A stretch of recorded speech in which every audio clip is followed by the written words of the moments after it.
ഒരു പാക്കേജിംഗ് മെറ്റീരിയലിന് എന്തൊക്കെ ക്യാരക്ടറിസ്റ്റിക്സ് ആണ് വേണ്ടത്, അല്ലെങ്കിൽ അതിൻ്റെ പ്രോപ്പർട്ടീസ് എന്തൊക്കെയാണെന്ന് ചോദിച്ചാൽ, ഒന്നാമത്തേത് പോറോസിറ്റി അല്ലെങ്കിൽ പെർമിയബിലിറ്റിയാണ്. ഓക്കെ, അതായത് നമ്മൾ പറഞ്ഞതുപോലെ സ്റ്റെർലൻറ്റിന്, അത് ഏത് സ്റ്റെർലൻ്റ് ആയാലും അതിന് പ്രോപ്പറായിട്ട് പാക്കേജിങ്ങിന് അകത്തോട്ട് പെനട്രേറ്റ് ചെയ്യാനും കഴിയണം, അതുപോലെ തന്നെ അതിന് പ്രോപ്പറായിട്ട് എല്ലാത്തിനും റിമൂവ് ചെയ്യാനും സാധിക്കണം. ഓക്കെ, മൈക്രോ ഓർഗാനിസത്തിനെതിരെ നല്ലൊരു ബാരിയറായിട്ടും ഇത് ആക്ട് ചെയ്യണം.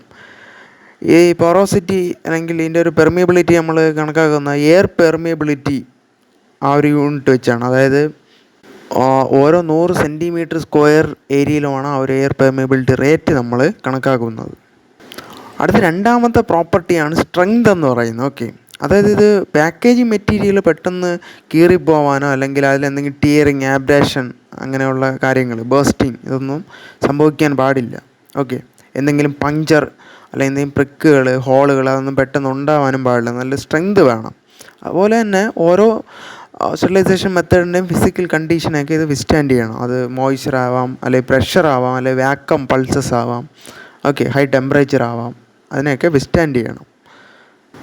മൂന്നാമത്തെ പ്രോപ്പർട്ടി, ലിൻഡ് അല്ലെങ്കിൽ പാർട്ടിക്കിൾസിനെ ഒന്നും ഇത് റിലീസ് ചെയ്യാൻ പാടില്ല. അതായത് ഈ പാക്കേജിങ് മെറ്റീരിയലിൽ നിന്ന് ഒരു തരത്തിലുള്ള ലിൻഡോ പാർട്ടിക്കിൾസോ ഒന്നും അതിനകത്തിരിക്കുന്ന ആ ഇൻസ്ട്രുമെൻസിലേക്ക്, ഐറ്റംസിലേക്കൊന്നും റിലീസ് ചെയ്യാൻ പാടില്ല. ഓക്കെ, പിന്നെ റിപ്പല്ലൻസിയാണ് അടുത്ത ക്യാരക്ടർ.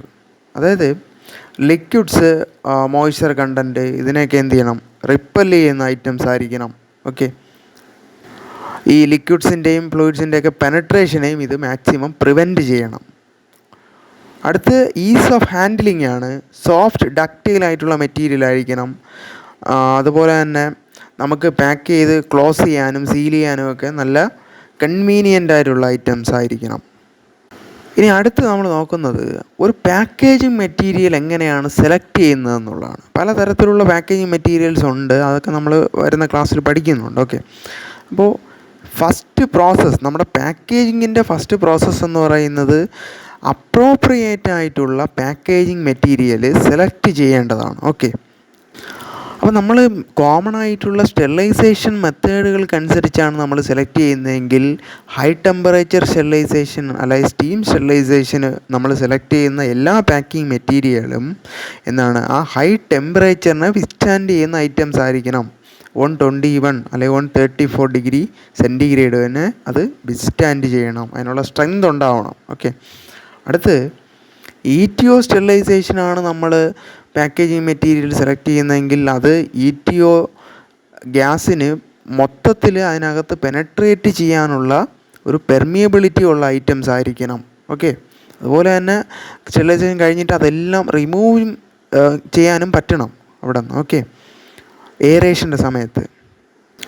അതുപോലെ നമ്മൾ ഹൈഡ്രജൻ പെറോക്സൈഡ് സ്റ്റെറിലൈസേഷൻ LTGP, ആ സ്റ്റെറിലൈസേഷൻ ആണ് പാക്കേജിങ് മെറ്റീരിയൽ സെലക്ട് ചെയ്യുന്നതെങ്കിൽ അത് സെല്ലുലോസ് ഫ്രീ ആയിട്ടുള്ള മെറ്റീരിയൽ ആയിരിക്കണം. ഓക്കെ, അതുപോലെ തന്നെ ഹൈഡ്രജൻ പെറോക്സൈഡിനെ അബ്സോർബ് ചെയ്യാത്ത ഐറ്റംസും ആയിരിക്കണം.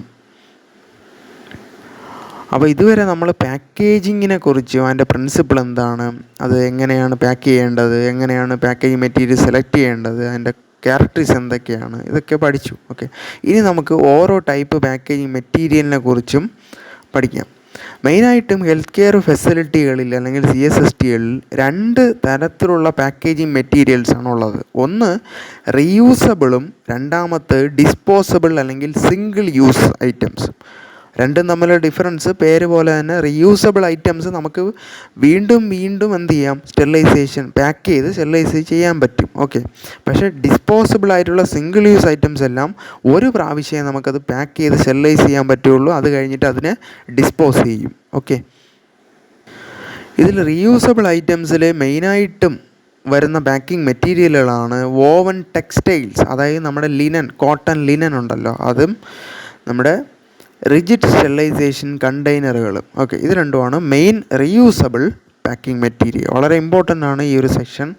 അതുപോലെ തന്നെ അടുത്ത ഡിസ്പോസബിൾ പാക്കിംഗ് മെറ്റീരിയലിൽ വരുന്നത് ഒന്നാമത്തെ പേപ്പർ പ്ലാസ്റ്റിക് പൗച്ചുകൾ. ഓക്കെ, ഒരു സൈഡ് പേപ്പറും മറ്റേ സൈഡ് പ്ലാസ്റ്റിക്കുമുള്ള പേപ്പർ പ്ലാസ്റ്റിക് പൗച്ചുകൾ. അതുപോലെ തന്നെ ക്രാഫ്റ്റ് ടൈപ്പ് പേപ്പേഴ്സ് എന്ന് പറയുന്ന ഒരു സെല്ലുലോസ് ബേസ്ഡ് പേപ്പർ മെറ്റീരിയലുണ്ട്, അത്. പിന്നെ നോൺ വോവൻ ആയിട്ടുള്ള പാക്കിംഗ് മെറ്റീരിയൽ, അതായത് നമ്മുടെ തുണി അല്ലെങ്കിൽ ലിനൻ, കോട്ടൺ ലിനൻ അല്ലാത്ത, നെയ്തെടുക്കാത്ത, സിന്തറ്റിക്കായിട്ട് നിർമ്മിക്കുന്ന നോൺ വോവൻ. വോവൻ എന്ന വാക്കിൻ്റെ അർത്ഥം നെയ്ത്ത്, അതാണ്. ഓക്കെ, അപ്പം നോൺ വോവൻ ആയിട്ടുള്ള മെറ്റീരിയൽസ്, ഇങ്ങനെ 3 എണ്ണമാണ് ഡിസ്പോസബിൾ ഐറ്റംസിൽ വരുന്നത്.